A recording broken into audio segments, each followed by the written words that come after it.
At dahil nagampanan na nga natin ang ating mga event noong last fiesta, so ang tutungkulin naman ng Sanggunian ngayon at ng ating Team Noise Art ay ang pagpapatuloy ng ating pagpapailaw sa ating mga sityo. Okay, and this time ay pupuntahan natin yung kabarangay natin na nag-aalok ng mga cable o kable na bibili na rin natin ng tuloy dahil ito ay naka-stack lamang at gagamitin nating what we call this cable para sa ating mga linya ng street lights dito sa ating lugar sa mga sityo.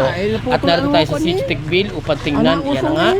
At binubuhat na nga, pati si Kapitan nakibuhat na rin nitong rolyo ng wire na gagamitin natin sa pagkakabit ng mga street lights. Although na hindi na talaga solar ang ating ginagamit, kaya tinatagtag na ang mga solar lights at gagawin na nating powered by Batilec. Yan. Dahil mas malinaw and mas komportable ang ilaw kapag gabi. Dahil kapag solar lang ang ilaw, ang power, ay hindi maganda ang ilaw ng ating hindi masyadong malinaw. So mas maliwanag na ito na lang ang ginagamit natin ngayon, yung electric LED light.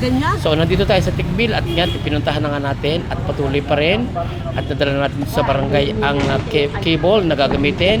And one of these days, huwag kayo mag-alala and hinay-hinay lang at lahat ng mga sityo at papasok ay malalagyan ng street lights. Nakahanda na ho at gagawin na at abangan nyo na lang.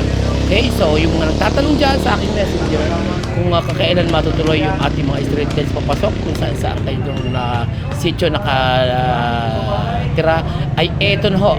Eto na ang patunay na gagawin na. And thank you so much for watching and see you on my next vlog again.